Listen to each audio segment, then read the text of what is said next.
청년들과 연애에 대해서 이렇게 얘기를 하면 연애할 때의 감정은 좋아하는 거고 결혼한 이후에 느끼게 되는 감정들은 사랑하게 되는 거라고 그렇게 말을 합니다.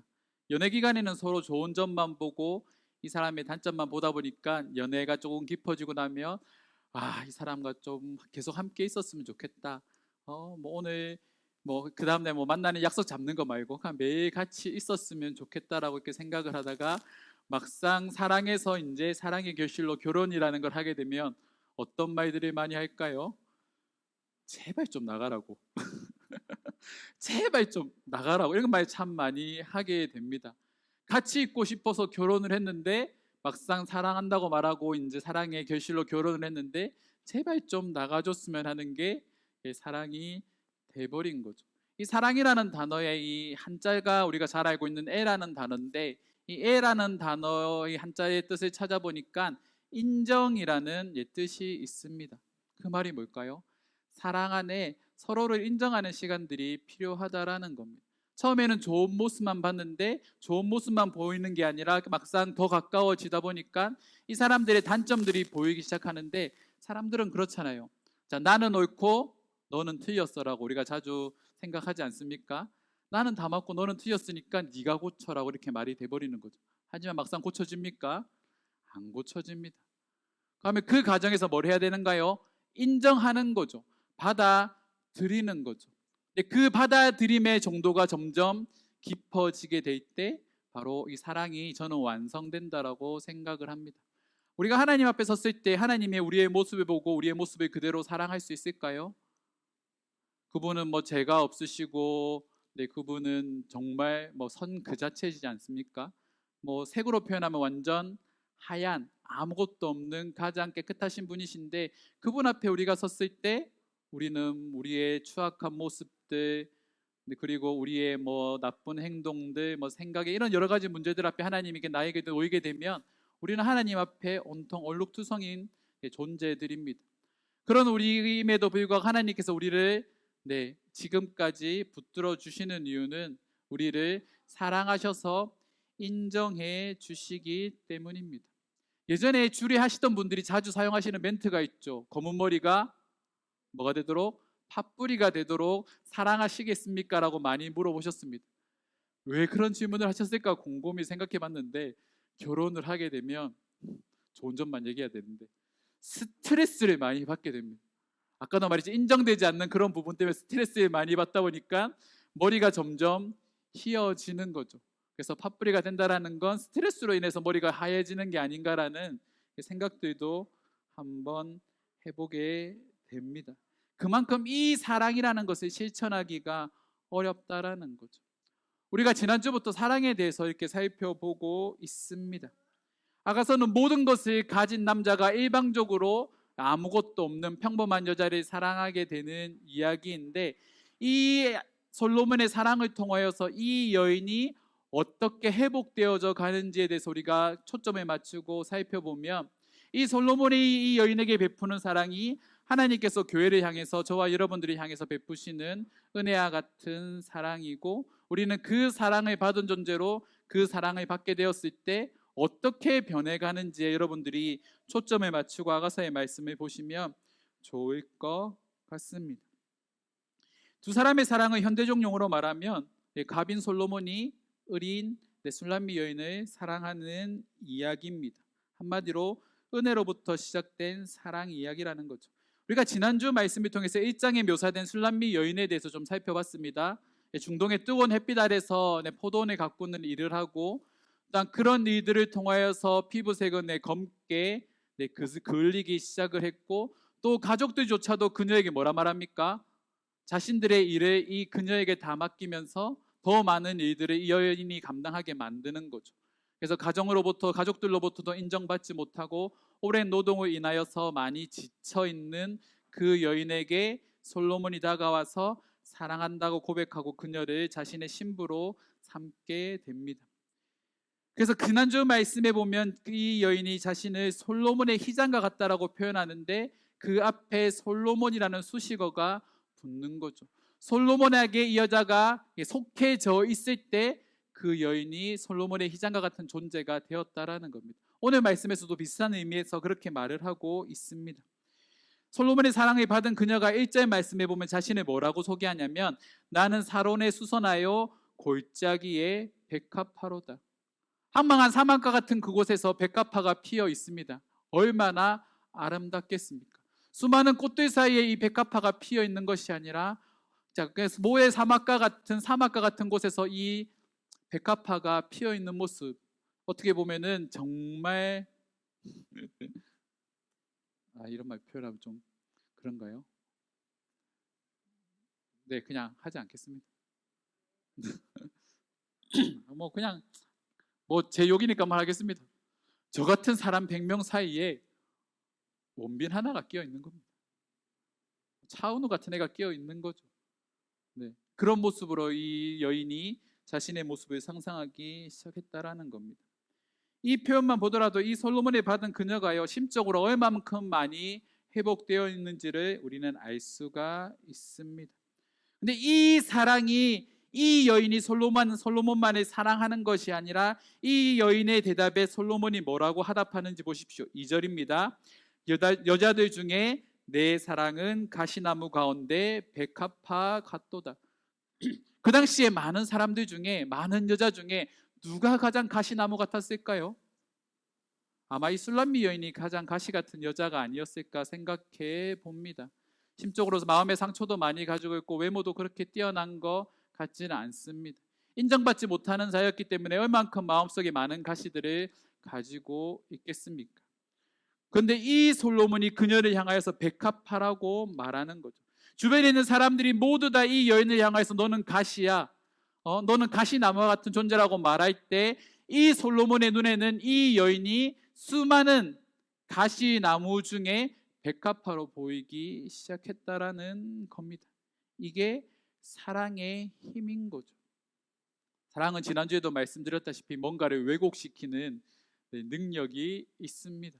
저희 아내도 가끔 저에게 잘생겼다라고 말을 하잖아요. 웃지마. 네, 웃지마. 왜 이게 뭡니까? 3자의 입장에서 봤을 때는 그냥 지극히 평범한 사람인데 저희 아내에게는 저희가 최상급으로 잘생겼다라는 겁니다. 사랑은 뭔가 그렇게 웃지마. 사모님 너무 많이 웃으시려고 하는데 뭔가 이렇게 왜곡시키는 힘이 있는 것 같습니다. 근데 그거는 왜곡시키는 게 아니라 본연의 모습을 보게 만드는 거죠.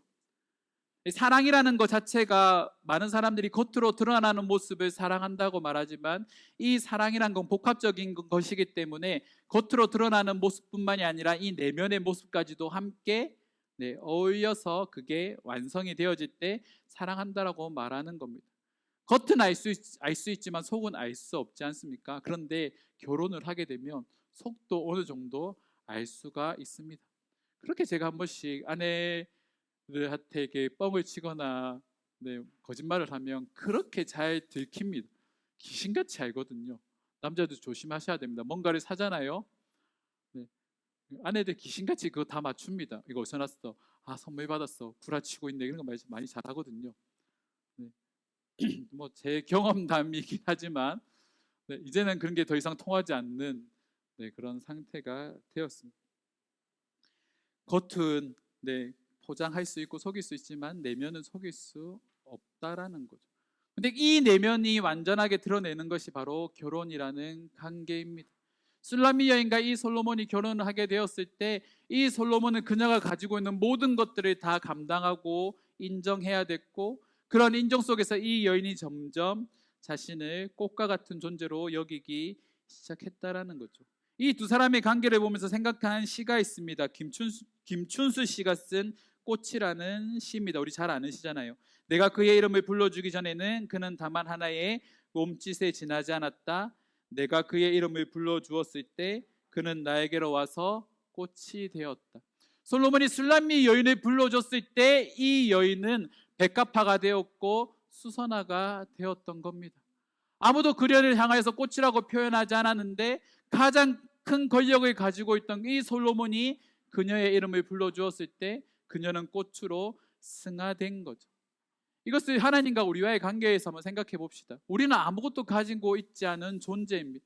하나님 앞에 해가 어떻게 보면 조금은 아니죠, 많이 부족해 보이는 온통 결점투성인 존재가 바로 저와 같은 여러분들과 같은 우리들인데, 근데 그런 하나님께서 저와 여러분들을 부르시고 사랑한다고 말씀하시면서 우리가 하나님의 자녀로 승화된 거죠. 승격화된 겁니다.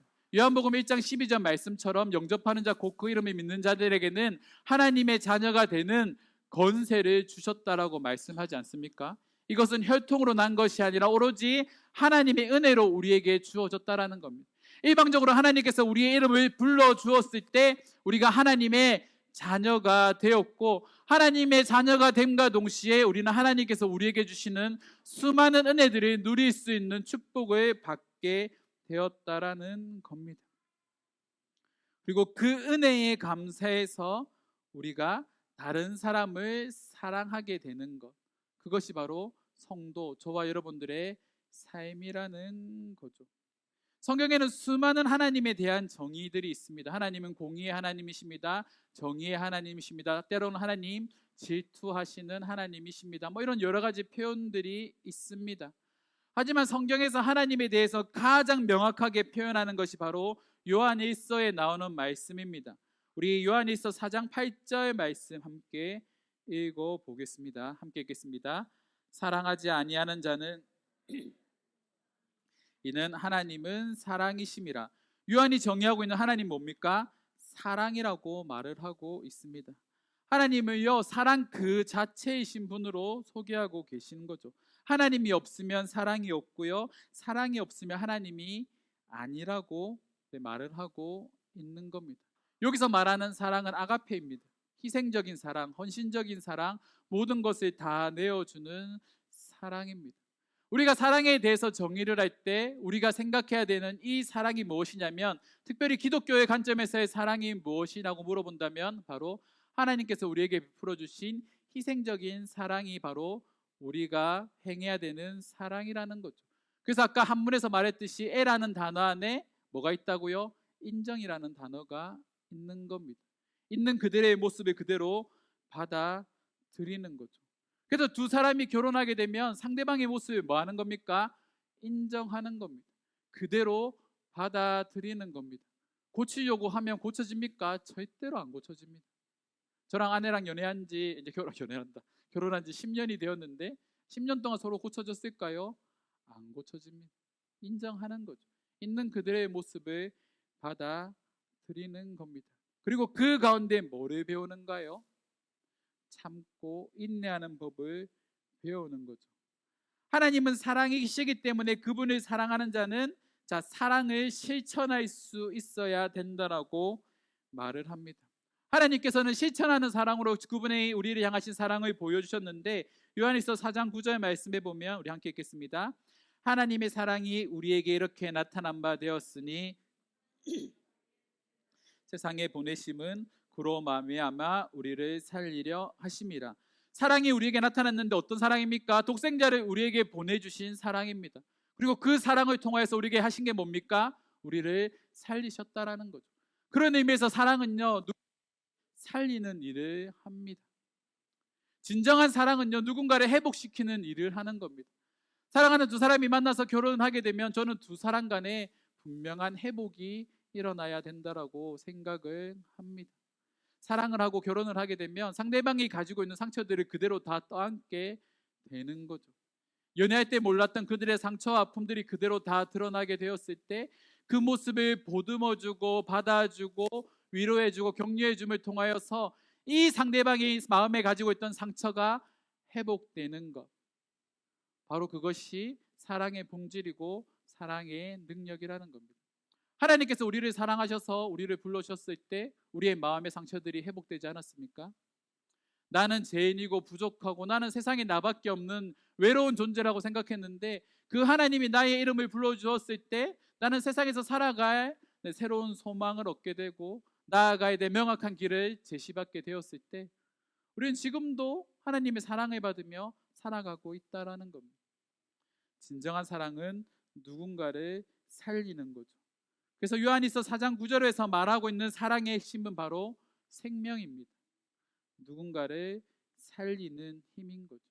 필연적으로 죽을 수밖에 없는 한 우리를 예수 그리스도를 통하여서 살리셨다면, 또한 그 사랑을 먼저 받은 우리들은 또한 다른 사람, 우리가 사랑해야 되는 사람들을 사랑함으로써 그들의 생명의 길로 인도해야 한다라는 겁니다. 그래서 사랑은요, 자기 희생적 삶을 통하여서 다른 누군가를 살리는 겁니다. 누군가에게 생명을 불어넣어주는 고귀한 일이라는 거죠. 그 사랑을 저와 여러분들이 감당해야 하는 겁니다. 요한은 사랑하지 않는 자들은 하나님을 알지 못한다라고 말을 합니다. 특별히 자기 희생적 사랑을 하지 않는 사람들은 하나님을 온전히 이해할 수 없다라는 거죠. 기독교적 차원에서 결혼은요, 상대방의 모든 것들을 포용할 수 있는, 상대방을 위해서 모든 것들을 희생할 수 있는 준비가 되었다라고 생각하고 바로 그 결혼 예식을 하게 되는 겁니다. 그래서 기독교 입장에서 결혼은 정말 고귀하고 많은 희생이 요구되는 그런 사랑인 거죠. 신랑된 예수가 신부된 교회를 사랑하기 위하여서 독생자이신 예수 그리스도를 우리에게 내어준 것처럼 우리 또한 사랑하는 대상을 위해서 자신을 내어줄 준비가 되어 있어야 하는 겁니다. 그게 내가 결혼하는 나의 배우자가 될 수도 있고, 자녀가 있으면 그 대상이 자녀가 될 수도 있고, 또한 결혼과 결혼은 양가 부모님들, 양가 가정이 만나는 거기 때문에 또한 이 양가 가족들을 사랑할 수 있는 그런 모습들을 통하여서 바로 우리는 하나님의 사랑을 배워가게 되는 겁니다. 그래서 요한일서 4장 20절 21절 말씀에 보면 다음과 같이 말합니다. 함께 읽을까요? 누구든지 하나님을 사랑하노라 하고 그 형제를 미워하면 말하는 자니 보는 바 그 형제를 사랑하지 아니하는 자는 보지 못하는 바 하나님을 사랑할 수 없느니라. 우리가 이 계명을 주께 받았으니 하나님을 사랑하는 자는 또한 그 형제를 사랑할지니라. 명확하게 말씀하십니다. 형제를 말하고요, 사랑하면 하나님을 뭐하는 것이다? 사랑하는 거다라고 말씀하시는 겁니다. 누군가를 희생적 사랑으로, 헌신적 사랑으로 사랑할 때 그 사람들이 누굴 사랑하는 거다? 하나님을 사랑하는 거다라고 말씀하시는 거죠. 우리가 사랑한다라고 말하지만 나중에 이 사랑이요, 서로를 향한 죽을 사자로 변하는 것 같습니다. 정말 미워하는 감정들이 점점 쌓이게 되는 것을 볼 수가 있습니다. 왜 사랑해서 결혼했는데 꼴 보기 싫다라고 말을 하겠습니까? 미운 모습들이 그만큼 많이 나온다라는 거죠. 하지만 그런 모습 가운데서 그 사람들을 사랑할 수 있는 마음, 그냥 인간적으로 감정적으로 치우치는 사랑이 아니라 우리의 의지와 노력을 통하여서 그 사람을 온전히 사랑할 수 있는 마음이 우리 가운데 있을 때 우리는 그 하나님께서 우리를 사랑하시는 그 사랑이 얼마나 위대한 사랑인지를 깨닫게 되는 겁니다. 그래서 우리가 누군가를 사랑하는 행위는요, 하나님이 사랑하는 것을 연습하는 행위와 같습니다. 그렇다고 한다면 이 사랑의 속성에 대해서 우리가 조금 더 살펴볼 필요가 있겠죠. 사랑에 대해서 잘 말하는 것이 고린도전서 13장입니다. 이 고린도전서 13장 말씀, 사랑에 대한 핵심 말씀인데, 이 말씀 중에서도 저는 가장 큰 핵심 말씀, 가장 중요한 말씀이 뭐냐면 13장 7절 말씀이라고 생각합니다. 우리 13장 7절 말씀 함께 읽어볼까요? 읽겠습니다. 모든 것을 참으며 모든 것을 믿으며 모든 것을 견디느니라. 왜 사랑하면 이런 것들을 해야 될까요? 좀 이해할 수 없지 않습니까? 참고 믿고 바라고 견디랍니다. 왜 사랑은 견디는 걸까요? 왜 사랑은 모든 걸 참는 걸까요? 사랑하는 감정, 우리가 연애할 때는 그냥 좋으면 같이 밥 먹고 함께 시간만 보내는 걸로, 그게 정말 사랑이라고 생각했는데 사랑해서 결혼하고 나니까 이 네 가지의 것이 우리에게 정말 많이 필요합니다. 많이 참아야 되죠. 얼마큼 참겠습니까? 속이 문드러질 때까지 참아야 되는 상황들이 생깁니다. 심지어 모든 것을 믿어야 된다라고 말합니다. 어저께 유튜브를 이렇게 잠깐 보면서 이렇게 짧은 짤로 이제 아는 형님을 봤는데, 어떤 한 PD인가 작가에게 물어봤습니다. 영원한 사랑과 영원한 우정 중에 무엇을 선택하겠냐고. 뭐라고 선택했을까요? 영원한 사랑을 선택하는 겁니다. 근데 영원한 사랑의 조건이 있습니다. 평생 싫어하는 감정이 들지 않는 것, 절대로 싸우지 않는 것, 좋은 말만 하는 것. 이게 과연 가능할까요? 인간으로서는 불가능합니다. 어떻게 사람들이 모든 것을 참고 모든 것들을 다 받아들이며 살 수 있을까요? 불가능한 거죠. 근데 이것을 가능하게 하신 분이 바로 하나님이시라는 겁니다. 하나님께서 그 모든 사랑을 우리에게 부어주셨고 스스로 모든 것을 참으시고 모든 것을 인내하시고 또한 저와 여러분들을 믿으시고 예수 그리스도를 만난 이후에 변화된 여러분들의 모습을 희망하시면서 여러분들을 사랑하셨다라는 거죠. 그래서 우리가 누군가를 사랑할 때는 그 사람의 지금 모습에 사랑하는 것이 아니라 그 사람이 예수를 믿고 변화되었을 때에 그 사람이 하나님으로부터 은혜를 받고 회심하게 되었을 때의 그 모습을 바라며 그 사람을 온전히 사랑할 수 있어야 되는 겁니다. 그래서 예수님께서 그런 말씀을 하시는 것 같습니다. 원수를 사랑하라. 죽도록 미운 사람인데 그 사람을 사랑함으로 그 사람이 하나님을 믿고 회심하게 되었을 때 그가 변화된 모습을 보고 우리는 하나님의 사랑이 얼마나 위대한지를 깨닫게 되는 거죠.